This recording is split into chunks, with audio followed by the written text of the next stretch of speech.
during the American War of Independence, the British governor of Virginia, the Earl of Dunsmore, issued a proclamation granting freedom to any male slave who would fight on the British side against the rebels, either in the Royal Navy or the British Army, and thousands did. And one of these individuals was Samuel Ball. He was 10 years old when he escaped from the Ball plantation in South Carolina, made his way to Virginia, and enlisted. Now back then, you could be a cabin boy on board ship, or maybe work in the galley, or maybe if you were in the Army, you could be a drummer, or maybe just work in the camp. Now, at first he was transferred to New Jersey under Major Ward, where he cut firewood until he was old enough to fight for his freedom. When New York was evacuated in 1783, he came with a large group of United Heart Loyalists to Shelburne, which is a community down the end of the province here. However, all the black loyalists went to a community outside of Shelburne called Birchtown. Now, 2 summers ago, Carly Morash, who works for the owners, and I went down to visit their museum and see what they had on Ball, and I took what I had on Ball, and I had just a little bit more than they had on Ball.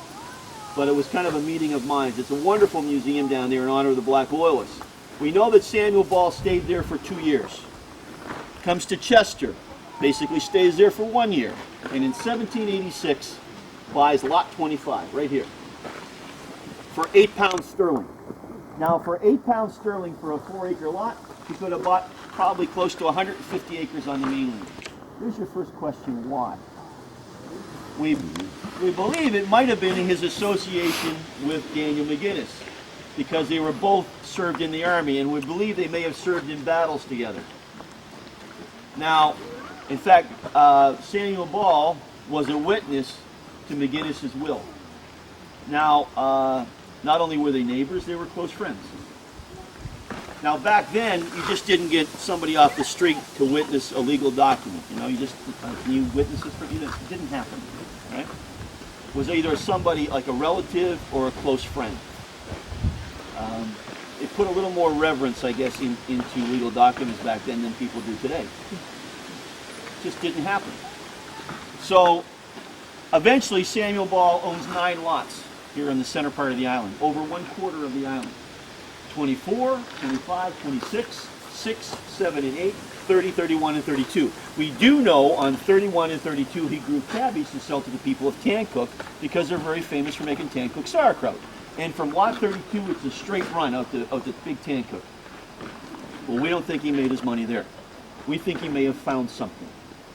In fact, one of the few things that the late Fred Nolan and Dan Blankenship did agree on was that there's not one major treasure site on Oak Island. It could be some satellite sites, if you will, small caches of treasure, some of which may have been found.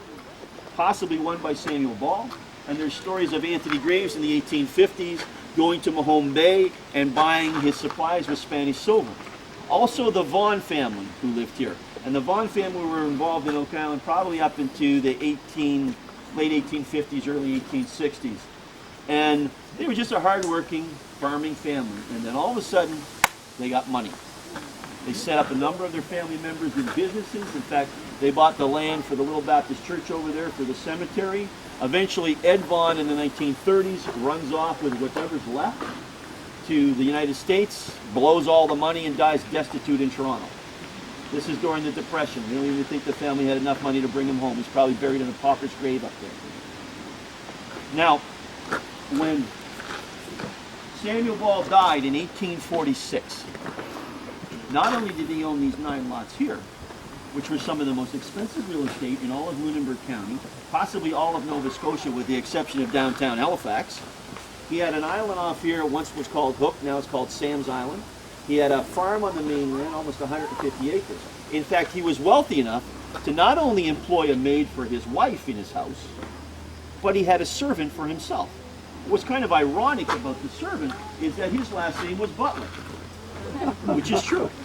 In order for Isaac Butler to inherit, he had to change his last name to Ball, and he did.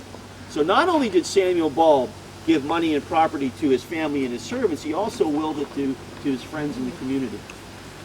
Now, back then, he was known as a good man. Now, when you called somebody a good man back then, it actually meant something. It doesn't mean anything today. It's just words. But back then, it was a badge of honor in your community. your community would know that in times of trouble or need, they could come to you and you would help them, right? Now, another strange thing about Samuel Ball, that in Judge DeBrise's History of Lunenburg County, first published in 1870, Samuel Ball is listed as one of the original finders of the money pit. So we have Ball, McGinnis, and Vaughn. And in the second and third edition, Ball is removed and Smith is inserted. So Smith, McGinnis, and Vaughn. So you can draw your own conclusions from that. One interesting thing that Paul Ryklowski found when he was going through the archives in Halifax was Samuel Ball's will. And I was quite surprised when Paul showed it to me, because two of my ancestors, one on my mom's side and one on my dad's side, were witnesses to Samuel Ball's will. So I thought that was pretty cool. Also, Kel Hancock discovered that the Barkhouse is married into the McGinnises. So I like to tell people that I was predestined to come to Ohio. Here's one interesting thing about Lot 26. And those of you who've seen the show know that Lot 26 at one time was owned by Captain Anderson. Captain Anderson was a privateer. He had a large land holding in Chester, but he also owned 26, which he eventually sold to Samuel Ball. Now, he was a privateer during the American War of Independence.